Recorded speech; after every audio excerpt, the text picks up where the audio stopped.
Marian, saan ba tayo magbahay-bahayan? Doon sa bukid. Malayo ba yan? Hindi naman. Ano ba yung dala mo? Ito. Ito yung gagawin nating bahay-bahayan, Queenie. Ganun ba? Sige na, tara na. Uy, Lindibe! Alam mo ba saan tayo magbahay-bahayan? Sa bundok daw, sabi ni Marian. Akala ko sa tabi ng ilog. Bawal kasi tayo sa tabi ng ilog, baka maanod tayo. Oo nga, hindi pala tayo marunong lumangoy.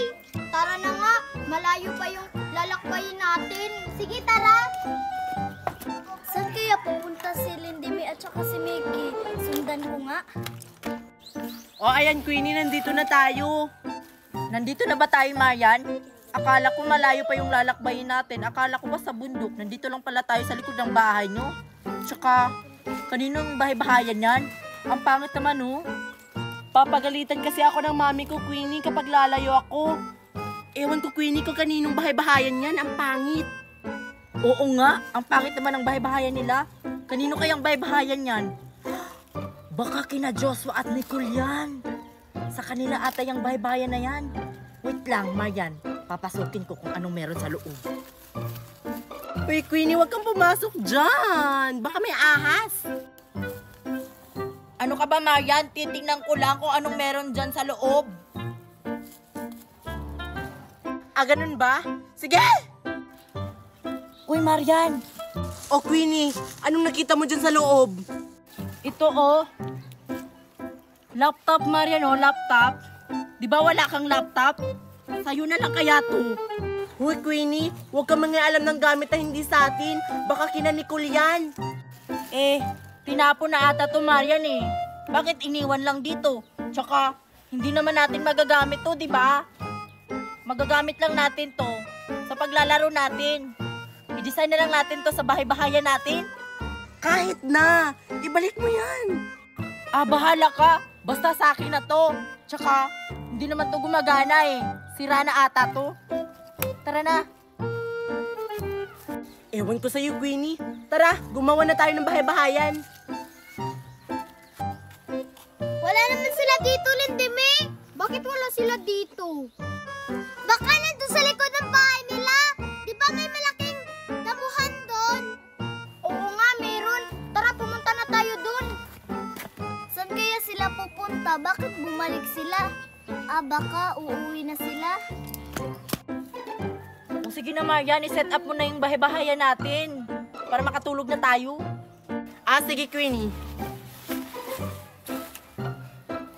Tulungan mo kaya ako dito, Queenie, para madali lang tayo matapos dito bahay-bahayan natin. Sige. Tutulungan na kita, Marian. Bakit ilalagay itong laptop ko? Paano ba kasi yan?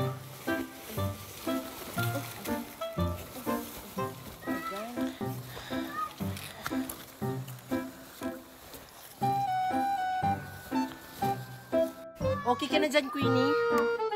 Oo, Marian. Malapit na ako dito. Malapit na matapos yung bahay-bahayan natin.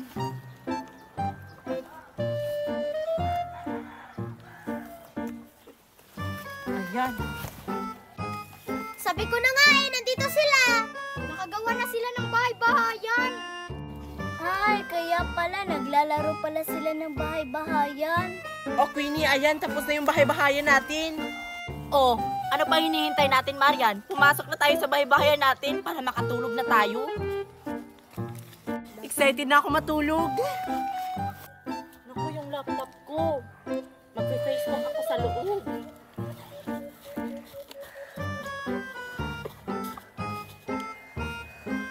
Sarado mo, baka may tao.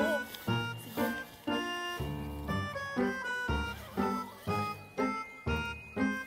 Naku, sarado yung bahay-bahayan. Nandyan kaya si Queen at saka si Marian sa loob? Nandyan siguro sa loob kasi wala sila sa labas. Sige, katukin natin. Hala, Marian! Ano nangyari sa bahay-bahayan natin? Hala, baka lumindol, Queenie. Hindi naman siguro lumindol, Marian. Teka, para may tao sa labas Wait lang. Sino yan? Nandyan nga sila sa loob. Sino ba yan?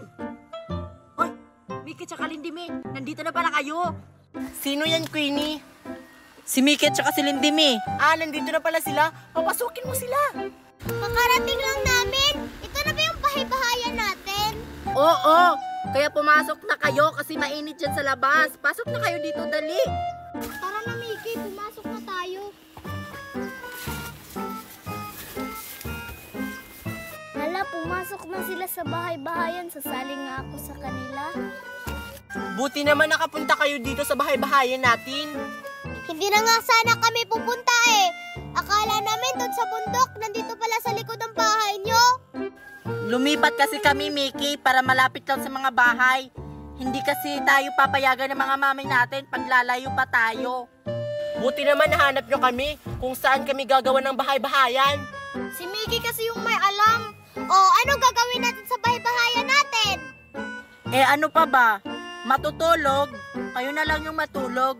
Kasi nag-i-internet pa ako dito. Nagpe-Facebook kasi ako. Matutulog? Malamang, ano pa ba, Miki? Wala naman kayong dalang mga gamit para magluto-lutoan tayo dyan sa labas. Kaya matutulog na lang tayo. Kaya nga, bahay-bahayan, di ba? O sige, matulog na kayo. Matutulog na rin ako. Hoy, Marian! Ilak mo yung mga pinto. Baka may makapasok ng mga aswang. Ilak mo na. Sige. Uy, Lindimi, ilak mo rin yung kabila.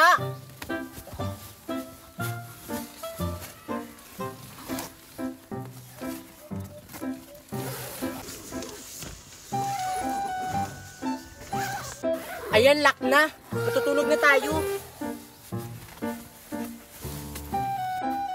Basta mamaya na ako matulog. Chat ko pa yung gwapo. Naku, sarado yung bahay-bahayan nila. Hindi ako makakapasok. Katukin ko nga. Queenie! Queenie! Sino ba yung kumakato? Queenie! Sino ba yan? Oh, ikaw pala yun, Sophia. Bakit ka nandito? Pwede ba akong sumali sa bahay-bahayan nyo? Ano? Sasali ka sa bahay-bahayan namin? Wait lang tatanungin ko si Marian. Uy, Marian, gising! Ano yun, Queenie? Natutulog ako. Nandito si Sophia sa labas. Sabi niya, sasali daw siya sa bahay-bahayan natin. Huwag mong pasalihin yan, Queenie. Nasisira yan ng bahay-bahayan. Talaga ba? Sige, wag na lang natin siyang pasalihin. Uy, Sophia! O Queenie, papasalihin nyo na ako? Ay, nako, Sophia, pasensya ka na. Hindi ka namin papasalihin sa bahay-bahayan namin. Nang sisira ka kasi ng bahay-bahayan. Hindi kaya, sinong nagsabi niyan? Basta, umuwi ka na nga, Sophia. Huwag kang sumali sa bahay-bahayan namin. Grabe naman kayo sa akin. Gusto ko lang naman sumali. Ang kulit-kulit mo, Sophia. Hindi nga pwede. Uy, Queenie, sino yan nga sa labas? Si Sophia gusto sumali sa bahay-bahayan. Kaya ang kulit-kulit eh. Huwag mo siyang pasalihin. Matakaw yan, hindi siya nagbibigay ng pagkain. Yung kulit-kulit. Uy, Sophia, umuwi ka na. Hindi ka nga namin papasalihin sa bahay-bahayan namin. Sige na, Queenie. Sige na. Pauwiin mo na yan, Queenie. Sabi nang umuwi ka na nga, Sophia. Bahala ka nga dyan. Matutulog na kami. Ayaw niyo akong pasalihin sa bahay-bahayan niyo, ah?